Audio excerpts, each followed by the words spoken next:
하나님 말씀 창세기 12장 1절부터 3절입니다.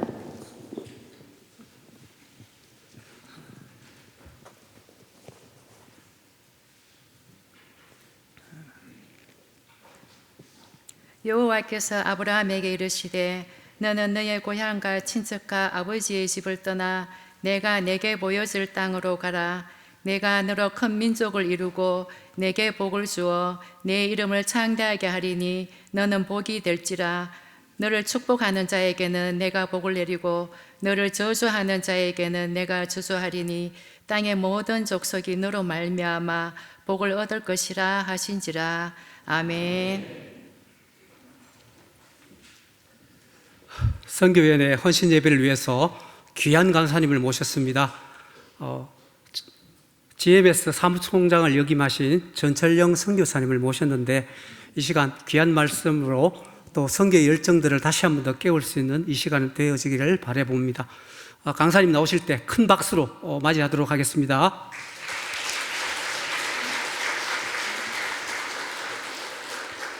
할렐루야. 예, 귀한 시간에 초청되어서 하나님께 영광을 돌리고요. 우리 교회에 깊은 감사를 드립니다. 제가 올라오기 전에 잠깐 담임 목사님하고 대화를 하는 중에 주로 이 시간에 참여하는 분들이 50, 60대 이상이라고 그래서 제가 상당히 격려해 드리고 싶어서 먼저 말씀 전하기 전에 말씀을 드립니다. 50, 60대는 50대 이상, 50대, 60대, 70대는 한국 교회의 황금기 시대에 살았던 분들입니다. 그래서 저는 한국 교회가 혹자들은 마치 10년 후, 20년 후 가면 한국 교회가 완전히 없어질 것처럼 막 협박하더라고요. 그래서 저는 절대로 그런 일이 없다. 왜냐하면 50, 60대가 지금은 오래 사니까 여러분들이 20, 30년 돼도 여전히 여러분들이 한국교회 허리였거든요. 저도 그 세대라 50년대생부터 한 70년대 중반까지의 생들이 한국교회가 70년도 중반부터 이렇게 성장을 본격적으로 해서 80년대, 90년도가 황금기거든요. 그러니까 여러분들이 중고등 시절부터 청년, 그러니까 중고등 때부터 열심히 헌신했고 또 청년 때 헌신했고 30대 헌신했고 40대 헌신했고 50대 헌신했고 60대 헌신하고 있어요. 지금도 한국교회가 그래도 이렇게 버티는 거는 저는 여러분들의 기도와 여러분들의 헌신이라고 제가 생각하고 있기 때문에 정말 감사드리고 개인적으로 또 저도 30년 동안 선교를 하면서 사실은 여러분 세대로부터 가장 많은 사랑을 받은 세대이기 때문에 그래서 정말 감사드리고 싶고 오래 사십시오. 그래야 한국교회가 든든히 계속 서 갈 것이기 때문에 여러분들 앞에 또 이렇게 특화돼서 이 담임 목사님은 30대, 40대가 없어서 저한테 약간 좀 5, 60대 전체가 못 모여서 아쉽습니다 하지만 저는 차라리 지금 잠깐 생각이 50대 분들에게 제가 말씀을 전할 수 있어서 너무 좋다. 그래서 여러분들에게 격려를 하면서 말씀을 나누려고 합니다. 오늘 축복의 전달자의 삶으로 이런 제목으로 제가 말씀을 나눕니다. 2024년도에 세계 행복 지수 현황을 제가 잠깐 살펴보겠습니다. 매년 유엔이라든지 세계적인 기관에서 통계 발표를 합니다. 어느 나라 국민이 행복한가? 그래서 전 세계가 랭킹이 쫙 나와 있어요. 작년에도 140개국이 넘는 나라들을 조사했는데 대한민국이 그 가운데 52위입니다. 52위. 세계에서 쉬운 두 번째로 행복하다 이렇게 표현하는 거니까 그렇게 좋은 수치는 아니에요. 왜냐하면 대한민국이 지금 경제적으로는 세계 11위에서 13위에서 이렇게 왔다 갔다 하거든요. 그러니까 매우 잘 사는 나라잖아요. 여러분들도 해외 많이 다녀보셨겠지만 지금은 특히 저희가 90년도 제가 중반에 선교로 나갔을 때만 해도 한국을 잘 몰랐거든요. 저는 필리핀에서 또 비행기를 타고 2시간 내려가면 민다나오라고 하는 지역에서 사역을 했는데 저를 보면 항상 물어보는 게 중국 사람이냐? 그러면 아니. 너 일본 사람이지? 아니. 그럼 한국 사람이냐? 이렇게 물어봐야 되잖아요. 그렇게 안 물어봤거든요. 그럼 어디서 왔는데? 이랬거든요. 그러면 I'm Korean 이렇게 얘기하거든요. 나 한국 사람인데 한국? 뭐 북한? 또 이렇게 얘기하고 그때만 해도 필리핀도 북한하고 훨씬 더 가까웠기 때문에 그런 정도로 한국을 잘 몰랐거든요. 근데 지금은 한국 모르면 전 세계적으로 거의 뭐 간첩에 가깝죠. 제가 서부 아프리카를 작년도에 한번 갔었는데 심지어는 세네갈, 뭐 우리 김일수 선교사님이 있는 감비아 이런 데도 한국 사람들을 알아봐요. 별로 안 놀라시는데 굉장히 놀랄 일이에요. 이게 우리나라가 그만큼 잘 산다는 거거든요. 세계 이제 웬만한 나라 가도 한국만큼 한국이 별로 이렇게 달리지가 않죠. 그만큼 한국이 잘 사는데 또 군사력으로만 얘기하면 힘으로만 얘기하면 우리가 세계 군사 강국 6위거든요. 근데 수치가 또 우리보다 한때는 지금은 비슷하게 살지만 한때는 훨씬 잘 살았다고는 일본도 51위. 우리하고 맨날 엎치락뒤치락해요. 50위권이에요. 저 수치를 보면 사람이 돈이 많다고 행복한 건 아니구나 하는 것을 볼 수가 있죠. 왜냐하면 우리나라가 행복하지 않은 거죠. 여러분들 잘 알지만 보편적으로 표현하면 대한민국은 행복하지 않은 사회가 됐어요. 자살률이 21년 동안 1위를 하고 있거든요. 연간 작년 통계에 14,000명 정도가 자살로 죽었어요.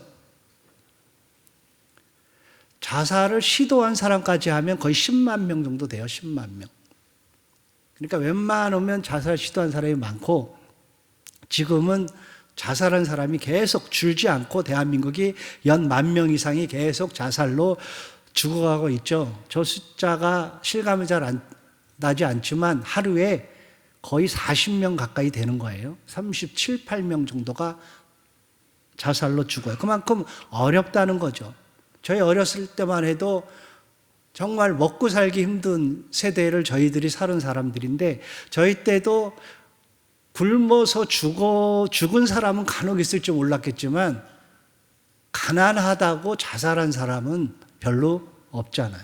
근데 지금은 너무 많은 사람이 죽는 걸로 볼 때에 돈 문제는 아니다. 돈이 없다고 죽는 것은 아니다라는 것이 보편화되어 있죠.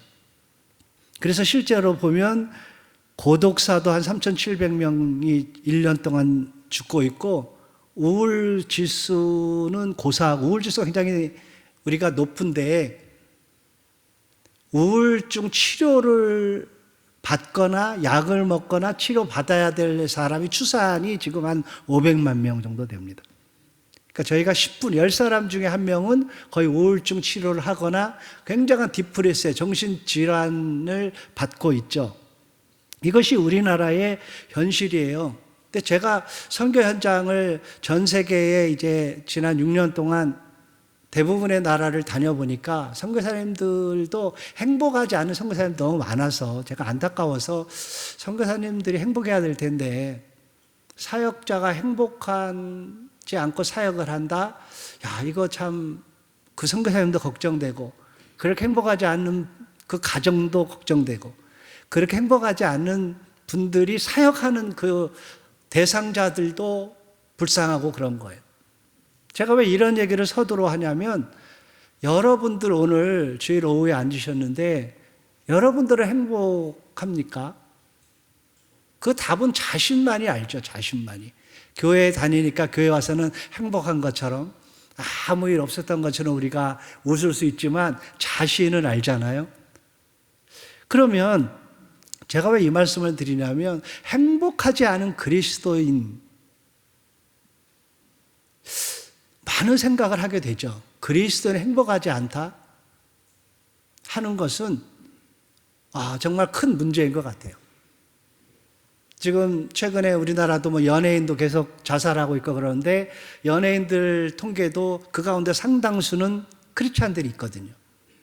그러니까 크리스찬들도 예외가 없어요. 물론 아주 심한 우울증 환자가 스스로를 제어 못하는 그런 분들이 자살하는 거는 뭐 본인도 어쩔 수 없지만 그렇지 않은 분들이 삶을 포기하는 경우가 너무 많으니까 행복하지 않은 그리스도인들을 보면서 행복해야 된다.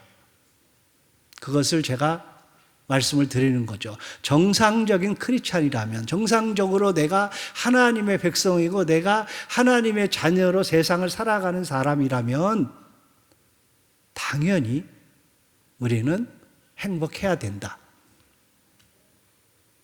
우리들이 어려운 일을 당해서 슬퍼할 수는 있지만, 우리가 슬픔 가운데 젖을 수 있지만 그 슬픔이 우리를 삶을 포기하게 만들어서는 안 되는 거죠. 더군다나 크리스찬들이. 그래서 작년에 올해에 이제 트렌드 코리아 2025에 그 보면은 매년 이제 전해 10월 달에 나오잖아요. 그 트렌드 코리아의 올해의 10가지 주요 키워드가 나오는데 이니셜로 그 중에 하나가 이 말이에요. 아보하. 어른들이라 저 말이 도대체 무슨 말이냐 이런 말인데 아보하가 무엇의 줄임말이냐면 요즘 젊은 친구들이 줄임말을 해서 우리도 약간 좀 줄임말이 뭔가를 알아야 되잖아요. 아주 보통의 하루 이런 말이. 과거에 이렇게 묻잖아요. 하루는 어떻게 지냈어? 그러면은 뭐 그저 그렇게 지냈어요. 그냥 뭐 좋지도 않고 나쁘지도 않았어요. 이렇게 얘기를 하면 과거에는 왜 그렇게 살아? 좀 더 잘 살지. 마치 이렇게 약간 책망스러운, 별로 그렇게 자랑하고 싶은 일이 아니었잖아요. 근데 요즘의 한국의 사회는 아니야, 그거 너무 좋은 거야. 오늘 평범하게 살았어. 야, 잘 살았네. 아주 보통으로 살았어. 아주 괜찮은 거야, 그거. 내일도 특별한 것을 기대하지 마. 내일도 아주 평범하게 아침에 일어나고 낮에 일하고 저녁에 집에 들어오는 것이 아주 좋은 거야. 이렇게 생각하고 살아. 이렇게 요즘 세대는 말을 한다는 거예요. 왜냐하면 한국 사회가 총체적 불안을 겪고 있거든요. 한국 사회가 너무나 많이 어려움을 당하는 사람들이 많이 있고 사기도 너무 많이 당하고 보이스피싱도 너무 많이 당하고 사람을 믿지 못하고 이렇게 가다가 갑자기 요즘 뭐 땅이 꺼져서 사람들이 매몰당하고 갑자기 너무 비가 많이 와서 지하도를 건너가다 수장당하고 이런 일들이 예기치 못하는 일들이 갑자기 비행기 타고 가다가 문제가 생겨지고 하는 일들이 너무 많이 생기니까 하루하루가 평범하게 아무 일 없이 지내는 것이 보통 아무런 일이 아니라 아주 특별하고 좋은 거다라고 세상도 우리 사회도 그렇게 생각한다는 거예요. 그러면 크리스찬들은 여러분 우리가 하나님을 믿고 하나님의 자녀가 돼서 하루하루를 사는 것이 그것이 감사한 일인가? 라고 생각해 보셨나요? 아주 감사한 일이죠. 우리가 아침에 일어나서 눈을 뜨는 것, 하루를 사는 것, 저녁에 이렇게 하루를 잘 마치는 것이 굉장히 귀한 일이죠. 이 예수님 안에서 살아가는 사람들에게는 더더욱 특별한 것인데 왜냐하면 우리들이 하루하루를 살아간다는 것은 하나님은 큰 의미를 주고 살게 하는 거거든요. 엊그제 이제 어떤 분으로부터 들었는데 그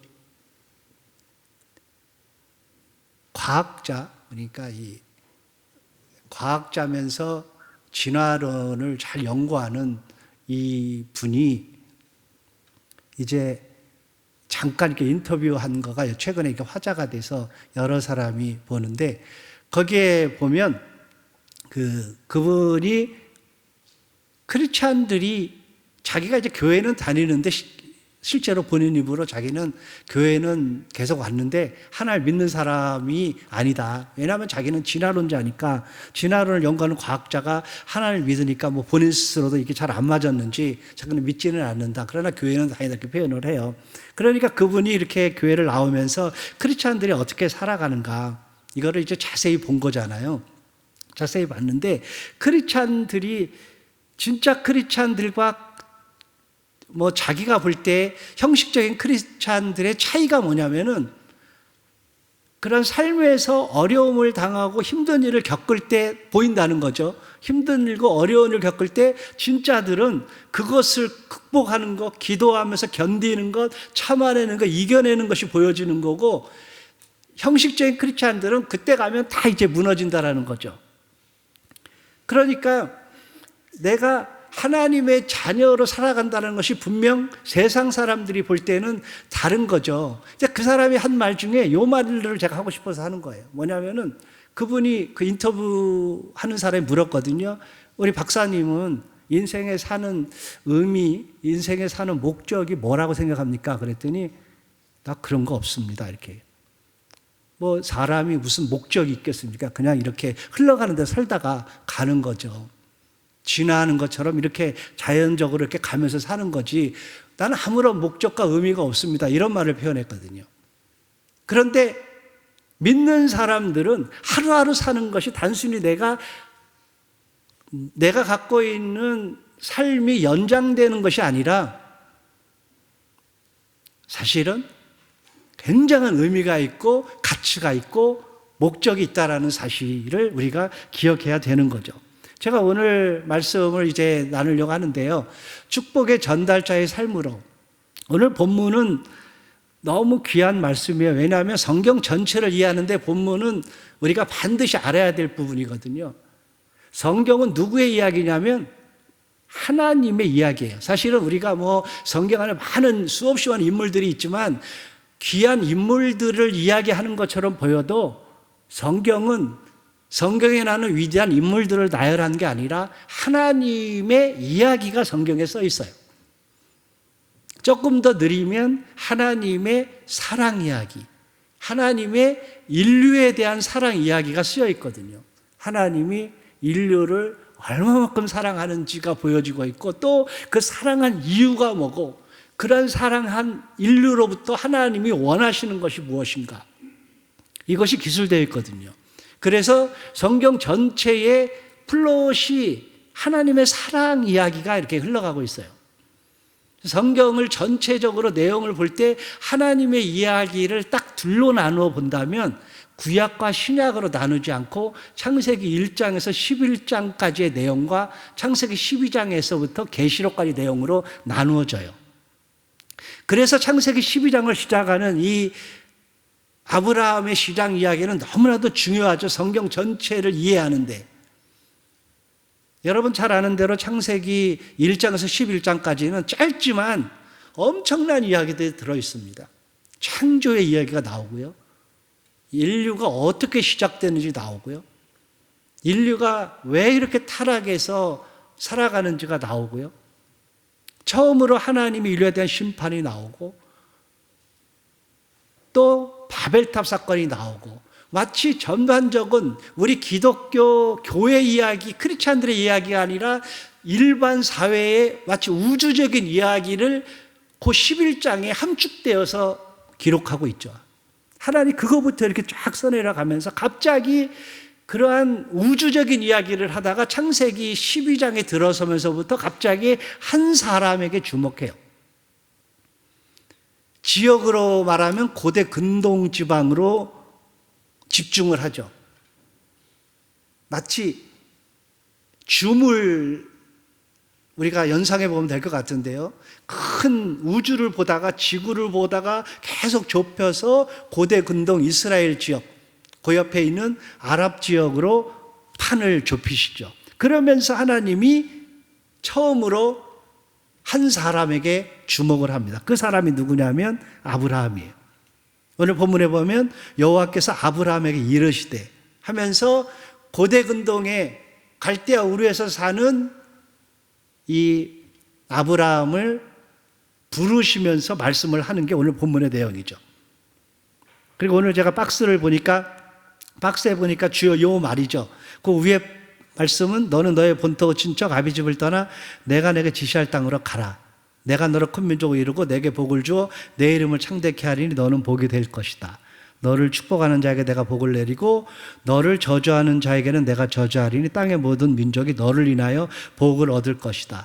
이 아브라함의 이야기를 보면서 일반적으로 우리가 그동안 어떻게 생각하냐면 우리도 아브라함처럼 하나님의 말씀에 잘 순종해서 큰 복을 받자 하면서 초점을, 무게중심을 하나님이 아닌 아브라함에게 두는 경우가 많이 있거든요.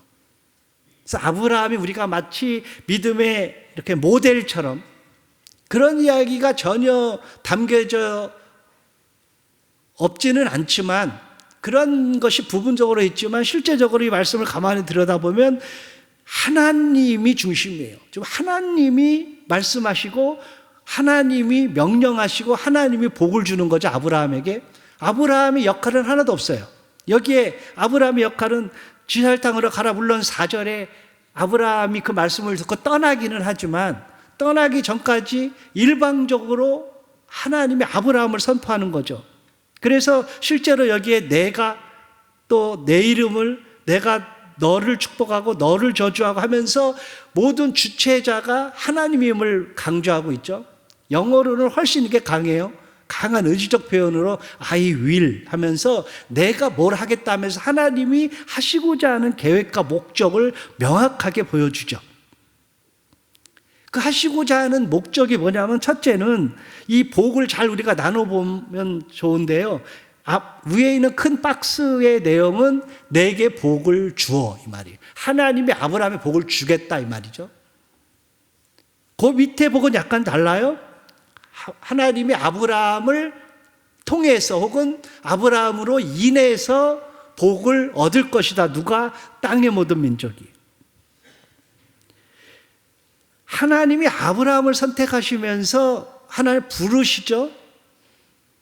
왜 불렀냐면 하나님의 미션을 감당하기 위해서. 그 미션이 뭐냐면은 땅의 모든 민족이 너를 인하여 복을 얻을 것이다.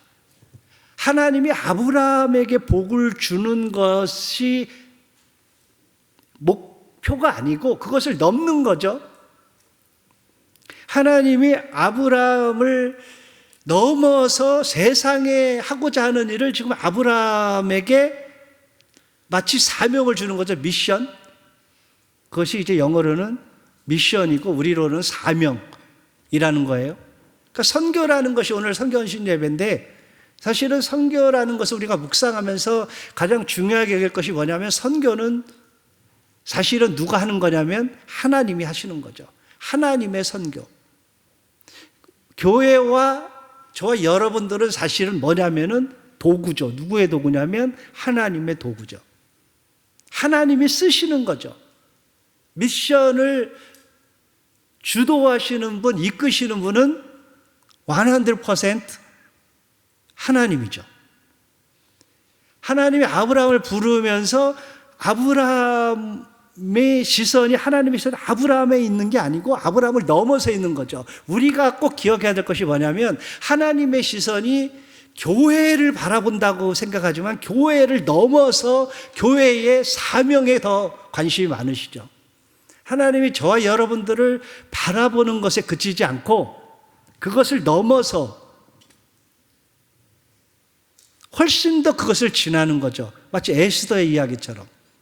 왕후가 되어서 그가 어려움을 하만으로부터 어려운 일을 당해서 온 이스라엘이 죽게 되었을 때 그의 사촌 오빠 모르드게가 에스더에게 요구하잖아요. 이제 내가 나설 때다. 그러니까 에스더가 난 나설 수 없습니다. 내가 지금 이 나라 법도는 내 마음대로 왕위에 갈 수 없습니다. 그때 모르드게가 이 에스더를 깨운 말이 뭐냐면 너가 너를 왕후로 세운 것이 이때인 줄 너가 알아야 되는데 이때를 너가 알지 못해서 너가 못한다고 해서 하나님의 일을 못하진 않을 거다. 하나님 할 건데 중요한 것은 너가 왜 너를 하나님 왕후로 세웠는지를 알아야 된다. 그것을 깨달으면서 그가 금식하면서 내가 죽으면 죽으리라 이런 말을 하는 거잖아요. 그러니까 하나님의 시선이 에스더에 있지 않다는 거예요. 에스더가 왕후가 되고 뭐 최고 높은 자리에 가고 여기에 있지 않은 거죠. 에스더의 왕후를 통해서 이스라엘에게 있는 거고 하나 하시고자 하는 일이 있는 거죠. 저희들이 착각하는 게 뭐냐면 하나님이 우리를 축복의 대상자로만 생각한다는 거예요. 그래서 우리가 늘 기도가 그렇죠. 하나님 축복해 주세요. 하나님 나 일 되게 해주세요. 우리의 시선은 거기에 머무르지만 하나님은 그 시선을 넘는 거죠. 하나님 우리에게 복을 주는 것만에 관심 있지 않고 복을 줘서 그 복을 통하여 복을 흐르게 하도록 만드는 거죠. 제가 축복의 전달자의 삶으로 우리가 바뀌어져야 된다. 왜 한국교회가 이렇게 어렵고 한국교회가 세상에서 갈수록 힘이 없어지고 한국교회가 그렇게 부흥을 했는데 최근에 한국 사회로부터 이렇게 배척받고 손가락질을 받냐면은 우리가 축복의 삶을 살았는지는 모르겠지만 축복의 전달자의 삶을 놓쳤기 때문에 그렇다 하는 거죠. 민수기에도 똑같이 그런 표현을 하죠. 내게 복을 주고 또 내 이름으로 이스라엘 자손에게 축복할 것이다. 내게 복을 주고 축복할지니라. 도표로 좀 정하면 하나님의 사람들은 다 통로로 쓰시는 거죠. 그것을 하나님으로부터 우리가 받은 복 이렇게 표현을 해요. 그 밑에가 하나님께서 우리를 통해서 주실 복. 그런 면에서 우리는 명확하게 하나님의 축복을 받은 사람이라고 말하지 않고 하나님의 축복을 전달하는 사람들이다. 저는 이것이 가장 큰 세상 고등 종교와 기독교가 가장 다르다고 생각해요. 세상 종교도 다 복을 추구해요. 근데 기독교는 복을 추구하는 종교가 아니라는 거예요. 복을 나누는 종교다. 선교를 한다라는 것, 그것은 바로 뭐예요? 이웃에게, 땅의 모든 족속에 가는 게 뭐예요? 이웃에게 관심을 갖고 이웃에게 나누는 거죠. 우리가 하나님으로부터 받은 복을. 그 복이 물질일 수 있고 그 복이 영성일 수 있고 그 복이 우리의 삶일 수 있는 건데 하나님을 모르는 이웃에게 향해져 있는 거죠. 예수님의 시선이, 하나님의 시선이 우리에게 있는 게 아니라 우리를 넘어서 있다는 것을 우리는 기억해야 되는 거죠. 그것을 랄프 인터 박사는 무지한 거다. 종종 무지 이런 표현을 썼어요.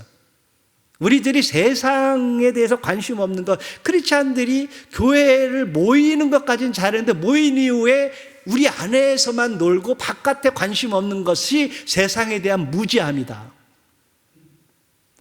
하나님이 원하시는 것은, 예수님이 원하시는 것은 하나님의 시선이 향해져 있는 것은 사실은 세상이거든요. 우리 기독교의 필드는 어디냐면 정확하게 우리의 노는 데는 여기가 아니고요. 교회 안이 아니고 교회 밖이에요. 여러분들을 세상에서 불렀은 것은 이제부터 세상하고 단절하게 살고 너 세상엔 너무 타락되어 있으니까 거룩하게 요 안에 살아라 이렇게 해서 부르는 게 아니라 세상에서 불러서 세상에 나가서 역할을 해라. 신분이 바뀌어졌으니까. 안 믿어서 세상에 사는 것과 믿음에서 세상에서 사는 것이 뭐가 다른 것을 알려줘라 하는 것. 그것이 대위임령이에요. 대위임령은 우리가 잘 아는 대로 모든 민족을 제자로 삼으라는 축복 명령이에요. 그래서 마태복음 28장 정확하게 18절부터인데 여기에는 19절, 20절까지만 소개하면 그래서 모든 민족을 제자 삼는 것이잖아요. 여기 모든 민족이 누구예요? 안 믿는 사람들이거든요.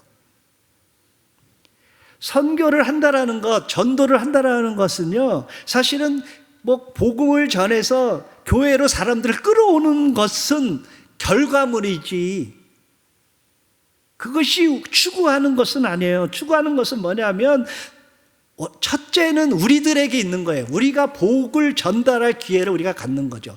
세상에 나가서 우리가 하나님의 자녀로서 제자로서 하나님의 역할을 하나님이 주시는 그런 미션들을 감당할 때 비로소 우리의 그 가치가 드러나는 거거든요. 그래서 세상에 복을 복의 전달자가 되는 기회를 우리가 갖는 것이다. 여전히 세계는 여기 작년 세계 선교 통계표에 보면 미전도 종족 인구가 아직도 전 세계의 30% 가까이 돼요. 2000년이 지났는데 복음이 아직 듣지 못한 사람들이 너무 많아요. 우리나라도 뭐 한때는 1200만까지 갔지만 지금은 정확하게 뭐 7, 800만 명 정도 얘기하잖아요. 이제는 우리나라도 한 15%도 채 안 돼요. 왜 그런 일이 있을까? 가장 큰 것은 우리들의 관심이 식어지는 거죠. 세상에 대해서. 나만 잘 살면 된다. 이것이 우리 이야기 아니라 세상이 그렇게 우리에게 손가락질하죠. 교회가 이기주의다. 원래 기독교는 이기주의가 아니거든요. 기독교는 원래 타자성이거든요. 기독교는 다른 사람에게 관심을 보이는 종교거든요. 근데 이런 통계에서 보면 여기에 이제 기독교 재정 통계를 우리가 자세히 볼 수 있는데요. 재정 통계를 보면 작년도 전 세계의 교회 크리스찬들이 교회나 선교단체 헌금한 돈이 여기에 어마무시한 돈으로, 제가 이제 뒤에 통계가 나와요. 이 정도 수입이 돼요. 이게 얼마인지 제가 대충 하면 한 56조 달러 이렇게 돼요. 엄청나게 많은 돈인데 어쨌든 그 액수가 중요한 게 아니라 그 가운데 기독교를 위한 사역으로 헌금되어진 돈이 1.66%. 그러니까 전 세계 크리스찬들이 돈을 벌어서 교회와 선교 단체에 헌금하는 돈이 그건 평균이에요.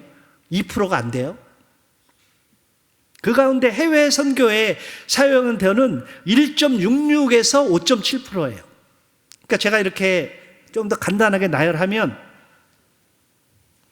전 세계의 기독교인들이 헌금한 것 중에서 분해하면 전체 수입 중 세계 선교에 사용된 재정은 0.096. 그러니까 조금 반올림해서 0.01%. 이것만 이웃에 사용되는 거예요. 명확하게 안 믿는 사람들에게. 이런 통계를 말하는 것은 물론 재정 하나만 갖고 얘기하는 거지만 우리 그리스도인들이 너무나 이기적인 것이다. 이렇게 스스로 보여주는 거. 이거는 세상 단체가 통계를 잡은 게 아니라 우리 기독교 글로벌 크리스찬이티라고 하는 세계 기독교 통계를 하는 데에서 잡은 거예요.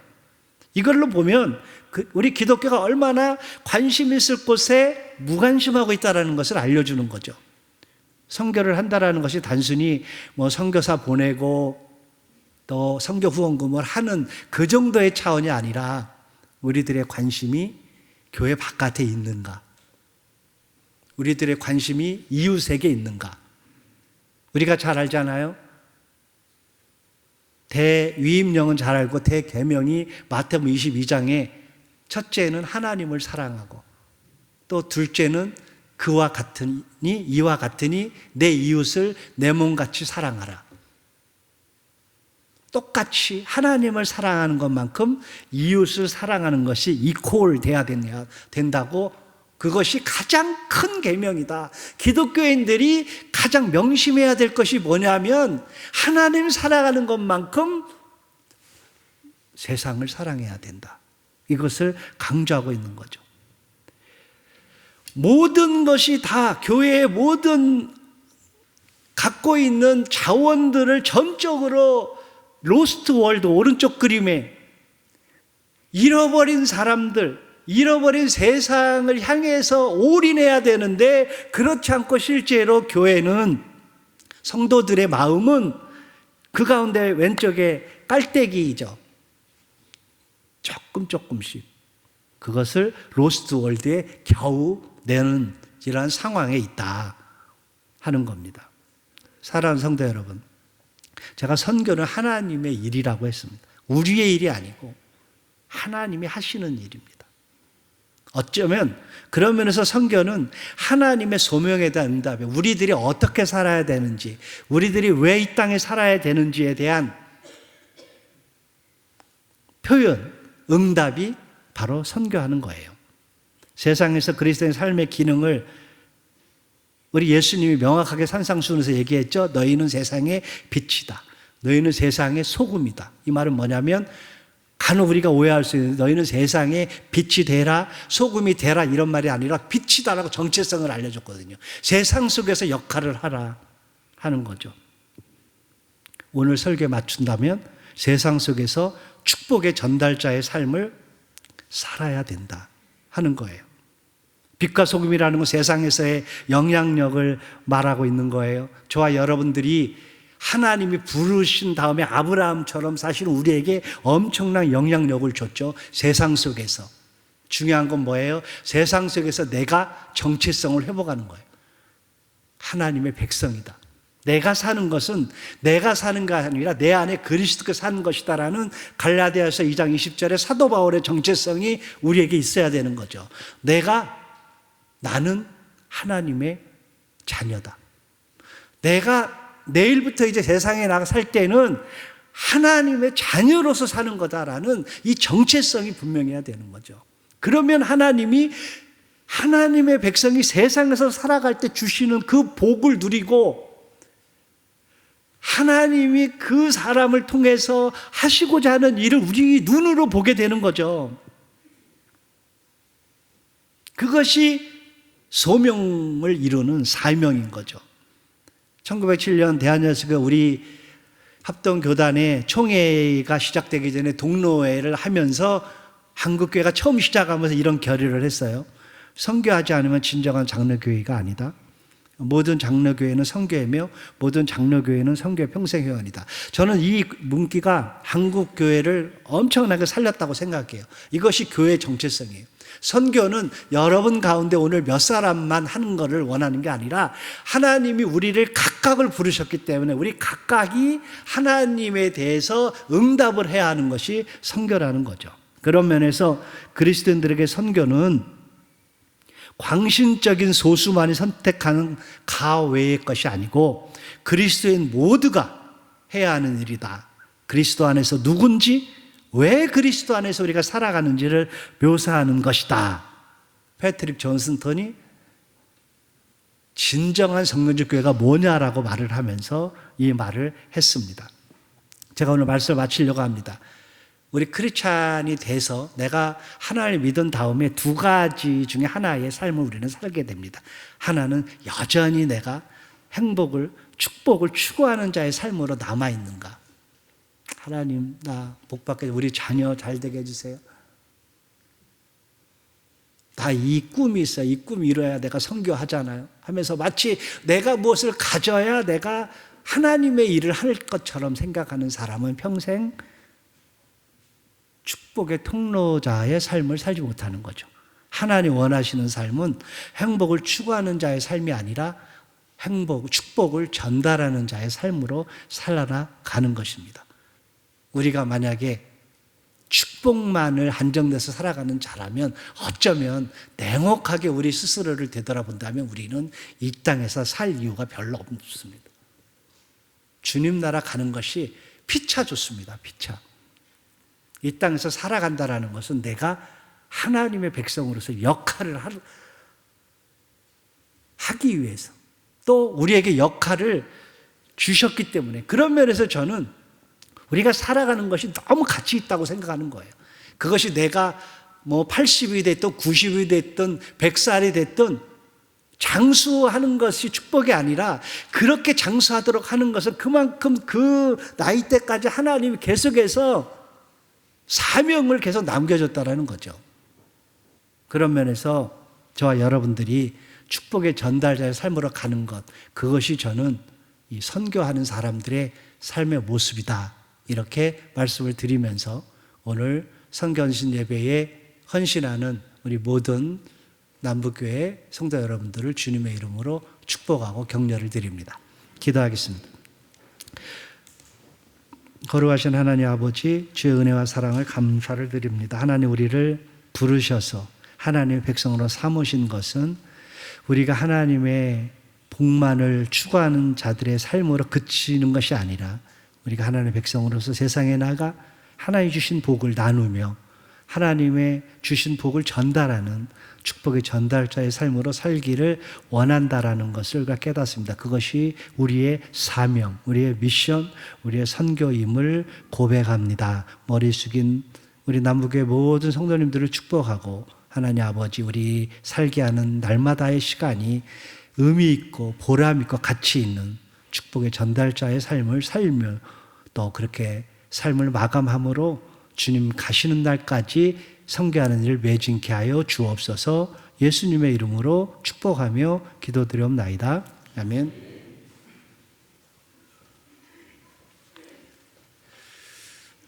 선교연의 헌신예배에 꼭 필요한 말씀을 주신 것 같습니다. 축복의 전달자의 삶으로서 우리가 앞으로 하나님의 그러한 귀한 부르심에 응답하며 살아가는 우리가 되어지기를 바라봅니다.